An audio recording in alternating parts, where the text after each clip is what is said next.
ইমামে হাসান ইমামে হুসাইন রাদিয়াল্লাহু তাআলা আনহুমাকে তিনার বাবার পরিচয় কি, তিনার মায়ের পরিচয় কি?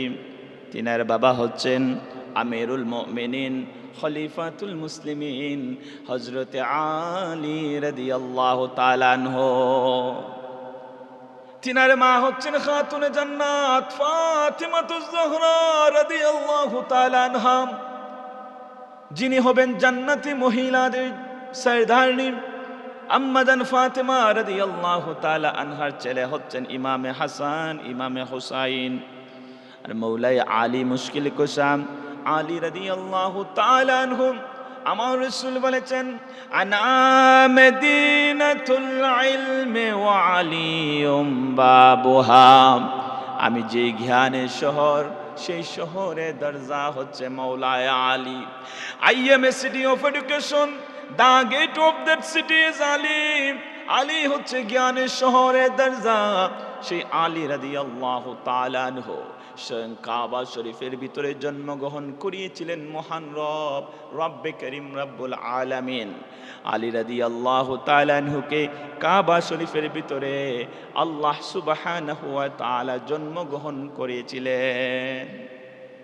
শুধু তাই না, আলী রাদিয়াল্লাহু তাআলা আনহু দুনিয়াতে আগমন করার পরে দুই চক্ষু খুলে দেখছেন না, দুই চক্ষু খুলে তাকাচ্ছেন না। রাসূলের কাছে যাওয়া হলো, ইয়া রাসূলুল্লাহ ইয়া হাবিবাল্লাহ, নবী গো আপনার চাচাতো ভাই আলী তো দুই চক্ষু খুলে দেখছে না, তাকাচ্ছে না।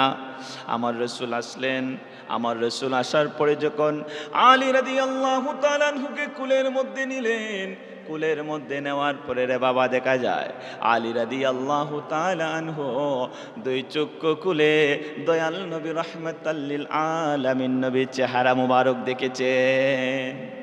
আলী রাদিয়াল্লাহু তাআলা আনহুর ইচ্ছা ছিল, এরাদা ছিল, আমি দুনিয়ার মায়ের চেহারা দেখব না, বাবার চেহারা দেখব না, আত্মীয় স্বজনের চেহারা দেখব না। দুনিয়াতে আসার সময় সর্বপ্রথম আমি আমার দয়াল নবী দো জাহানের বাদশা নবীর চেহারা মোবারক দেখব। শুধু তাই না, আলী রাদিয়াল্লাহু তাআলা আনহুর প্রথম খাবার ছিল আমার দয়াল নবীর লালা মুবারক। আলী রাদিয়াল্লাহু তাআলা আনহু জবান খুলে তখন তাকাচ্ছেন না, তখন বাবারা বন্ধুরা মুসল্লিয়ানে কেরাম আমার রাসূলের কাছে যাওয়া হলো, ইয়া রাসূলুল্লাহ ইয়া হাবিবাল্লাহ, আপনার চাচাতো ভাই আলী তো জবান খুলে কোনো কিছু পান করছে না, মায়ের দুধ পান করছে না, আপনি আসেন, আপনি দেখেন। আমার নবী যখন আসলেন, আসার পরে যখন আলী রাদিয়াল্লাহু তাআলা আনহুকে কুলের মধ্যে নিলেন, কুলের মধ্যে নেওয়ার পরে যখন বাবারা দয়াল নবী লালা মুবারক আলী রাদিয়াল্লাহু তাআলা আনহু জবানের মধ্যে দিলেন, সঙ্গে সঙ্গে দেখা যায় আলী রাদিয়াল্লাহু তাআলা আনহু দয়াল নবী লালা মুবারক পান করেছেন। সুবহানাল্লাহ। শুধু তাই না, আম্মাজান ফাতিমাতুজ জাহরা রাদিয়াল্লাহু তাআলা আনহাকে বিবাহ করার জন্য আরবের কান্ট্রির বড় বড় সাহাবায়ে কেরাম রাসূলের কাছে আবেদন করেছে, রাসূলের কাছে অ্যাপ্লিকেশন করেছে, ইয়া রাসূলুল্লাহ আপনার মেয়েকে আমরা বিবাহ করতে চাই। আমার রাসূল তো জানেন কে যোগ্য কে অযোগ্য। আমার রাসূল বললেন কাউকে তো কষ্ট দিতে পারেন না। আমার রাসূল একটা সাহাবীদেরকে বললেন, যারা যারা আমার মেয়েকে বিবাহ করবাম তোমাদের পক্ষ থেকে একটা পরীক্ষা নেওয়া হবে, পরীক্ষার মধ্যে যারা উত্তীর্ণ হবে সেই ব্যক্তি আমার মেয়েকে বিবাহ করতে পারবে। যখন বাবারা আমার রাসূল একটা পরীক্ষার আয়োজন করলেন, পরীক্ষার মধ্যে বললেন সর্বপ্রথম যে ব্যক্তি কালামুল্লাহ শরীফ আল্লাহর কুরআনুল কারীম খতম করতে পারবে এই মজলিসের মধ্যে, সেই ব্যক্তি আমার মেয়েকে বিবাহ করবে। একানের মধ্যে বড় বড় সাহাবী কেরাম, ধনী গরিব সবাই ছিল। আরব কান্ট্রির মধ্যে বড় বড় হাফেজে কোরআন ছিল, সবাই যখন কোরআনুল কারীম পড়া শুরু করে দিল, ইন দি মিন টাইম দেখা যায় কিছুক্ষণের ভিতরে আলী দাঁড়িয়ে বলে, রব্বাইকি ইয়া রাসূলুল্লাহ, আমার কালামুল্লাহ শরীফ খতম হয়ে গিয়েছে, আমি কালামুল্লাহ শরীফ খতম করে নিয়েছি। সবাই অবাক হয়ে গেল, সবাই আশ্চর্য হয়ে গেল, সবাই অবাক হয়ে বললাম, কিভাবে তুমি খতম করলাম?